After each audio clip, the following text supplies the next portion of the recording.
The official explanation for this is the simplest one in psychology. Human memory is unreliable, and people misremember things all the time. That's true, and no serious researcher disputes it. But it doesn't survive contact with the actual data, because when memory fails at random, the errors should scatter. Your wrong version, my wrong version, 1,000 different wrong versions, no two alike. That is not what happens here. Across thousands of people who have never met, never spoken, and never compared notes, the false memory lands on the exact same detail, down to the same letter, the same object, the same line of dialogue. Random error does not converge. This does. If you're someone who would rather follow the data to an uncomfortable place than accept the easy answer, you'll feel at home here. The pattern got its name in 2009. A paranormal researcher named Fiona Broom was at a conference when she mentioned, in passing, that Nelson Mandela had died in prison in the 1980s. She remembered it clearly. News coverage, a speech by his widow, a sense of mourning.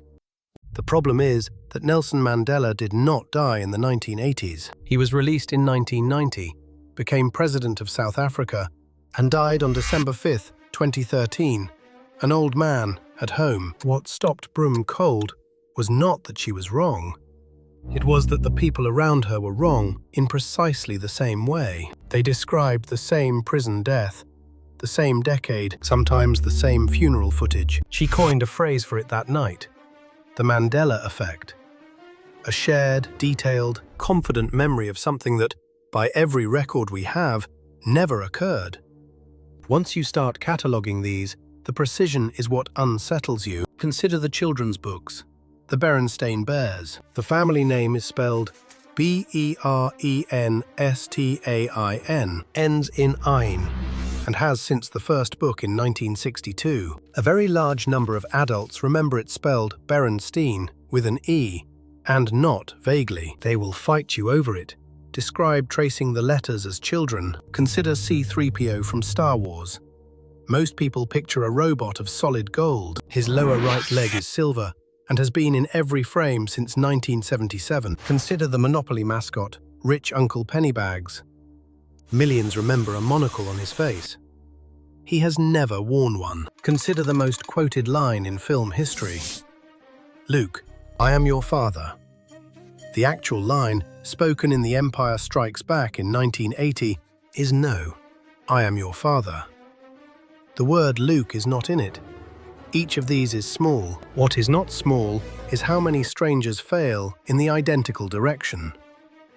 Now, the science has a strong answer for most of this, and it deserves to be heard in full before anyone reaches for anything stranger. The psychologist Elizabeth Loftus spent her career proving how easily memory is rewritten. In a 1974 study, she showed people footage of a car crash and asked how fast the cars were going when they smashed into each other versus when they hit each other. The single changed word raised people's speed estimates and made them remember broken glass that was never in the film. In her famous Lost in the Mall work in the 1990s, she implanted entire fabricated childhood memories. Getting lost in a shopping center never happened, into ordinary adults who then elaborated on them with vivid, invented detail. Memory is not a recording.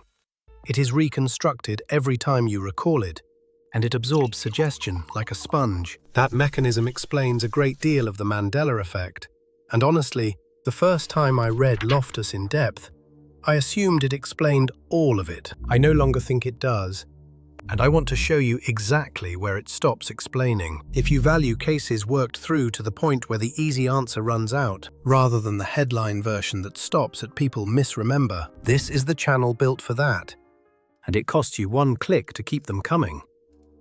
Here is the seam. Loftus's mechanism requires a source of suggestion, a leading word, a confident relative, a planted prompt. It explains how an error spreads once it exists. It does not explain why the same specific error appears independently in people with no shared source. Take the fruit of the Loom logo. An enormous number of people remember the fruit sitting in front of a brown cornucopia, a horn of plenty. The company has stated the cornucopia never existed in its logo. There is no obvious leading word that would push thousands of separate minds toward inventing the same specific, oddly antique object. Or take the strangest case of all, a 1990s film called Shazam, a comedy in which the actor Sinbad plays a genie. Thousands of people remember renting it, remember the plot, remember scenes. No such film was ever made.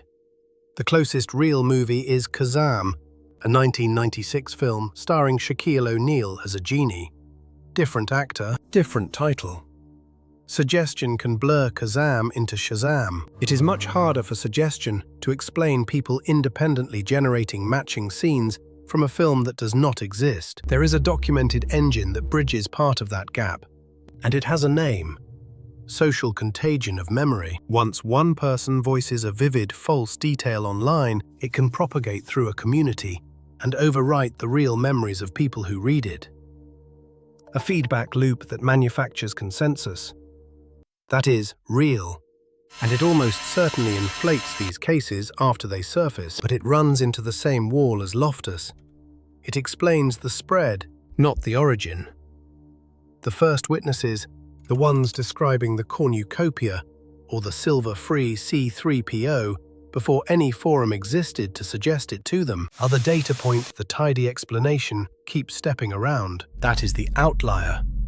Not the thousands who agree, the handful who agreed first, separately, with no one to copy. This is the gap where the harder theories move in, and they should be handled with cold hands. Fiona Broom's own framing leaned toward parallel realities. The idea, drawn loosely from interpretations of quantum physics, that more than one version of events might exist, and that some people carry memories from a branch that diverged from ours. There is no evidence for this. It is not testable with anything we currently have, and a calm researcher has to label it what it is: a hypothesis, with nothing under it but the anomaly it was invented to explain. I include it not because it is proven, but because it is what people reach for once the conventional account is honestly exhausted, and the reaching itself is a data point about how strong the convergence feels from the inside. Sit inside that feeling for a second, because it is the real heart of this. A person is shown the Fruit of the Loom logo. They look at the empty space behind the fruit where, in their memory, a cornucopia has always been. It is not there. They are not confused. They are certain.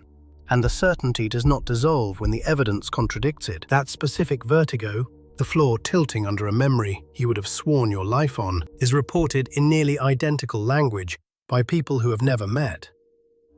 They don't describe forgetting, they describe the world being wrong. So this is where it rests, and it rests unresolved. No controlled study has fully accounted for why independent strangers generate the identical false detail before any channel exists to share it. The conventional tools, reconstructive memory, the misinformation effect, social contagion, explain most of the phenomenon and all of its spread, and they may yet explain the rest. They simply haven't closed the last gap, the one at the very origin.